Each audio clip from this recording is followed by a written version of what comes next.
Hello, today is Monday, the 13th of April. This means that there is 1 week left until the Boston Marathon. I will travel from Sweden to Boston on Thursday.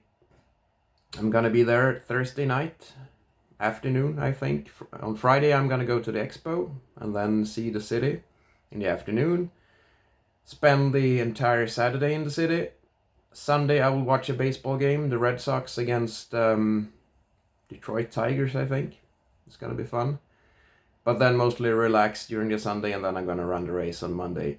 The build up for the race has not been optimal at all. I just had 8 sessions, 8 running sessions, and remember, I stopped running towards the end of September 2025. I haven't run one time since then.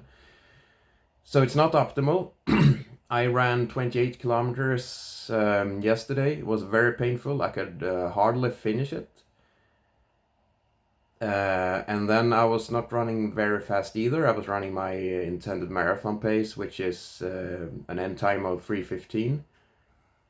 2 days before that, I ran a half marathon in just below 90 minutes, which is faster and which shows that I have the capability at least.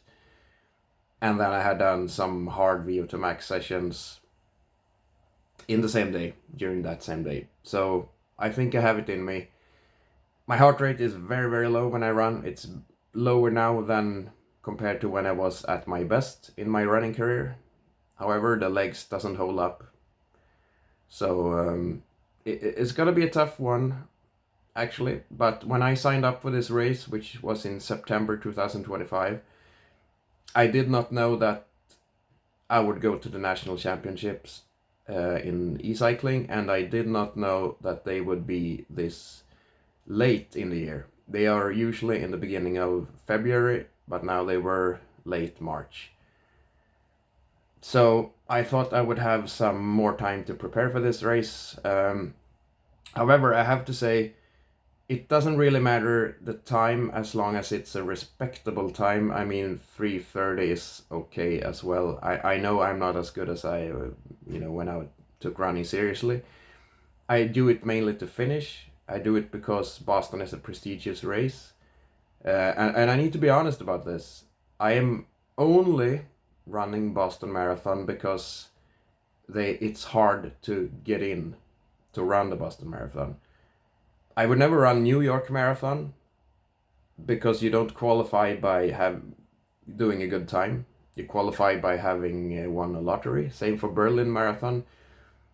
I only run Boston Marathon because it's a prestigious race to have run. Bottom line. That's the only reason I do it. Also, I have seen my bib number, and I will go in the first wave. They have 6 different waves with different starting times. The best runners are in wave 1, second best in wave 2, so to speak. So I'm in the first wave, and each wave have a different color on their bib. So the first wave have red bibs, and that's, from what I have read on the internet, that's a prestigious thing to have a red bib. And that's one thing, I need to be honest about this as well. That's one thing I really love about running races, is that there is a caste system. There is a caste system depending on what starting group that you qualify for. People see your bib and treat you accordingly, I have to say. And I have also to say that of all the status symbols and caste systems that exist, this is the only valid one, I would say, because here, you know that the person in a certain starting group, they have had to earn it. If you look at other symbols of status, like an expensive car or anything like that, you never know if the person really earned it.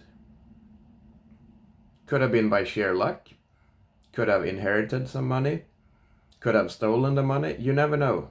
But when it comes to status symbols like this, you know that the person have earned it, and that makes it more valuable than anything else. Really. A good-looking athletic body and a starting wave bib, that are the only two status symbols that I really care about, and I think they are the most valid ones. So that really gives me a kick to walk around in Boston with a red bib, showing everyone that I am better than most of the people there. However, the race itself is gonna be, I think, a one-of-a-kind experience, because we start at 10 a.m. and everyone in the first wave have at least ran a 2:57 marathon.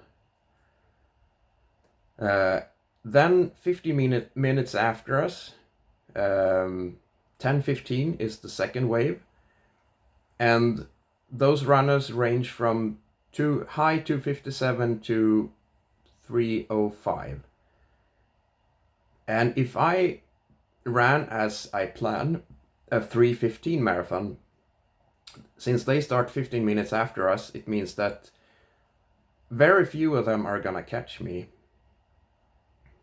However, almost everyone in the first wave is gonna take off and leave me behind, so to speak. So basically, I will be running, maybe from the 5th kilometer, I will be running alone the whole race. Everyone in the same starting group will be faster than me, and they are not gonna be in my sight. And the people behind me are not gonna catch me until the very few last kilometers. So I will have no one in sight in front of me and no one in sight after me for the majority of the race, for the vast majority of the race. It's gonna be an experience, I think. But I am a little anxious that I'm not gonna be able to finish it. You never know, I might get injured. My legs are not used to this. We'll have to see. We'll have to see. That's all I have to say for the Boston Marathon. I will come back with more details and a few movies once I'm there. I might run the race. With a camera, but I'm not too sure how burdensome that's gonna be. Oh, and by the way, I will run.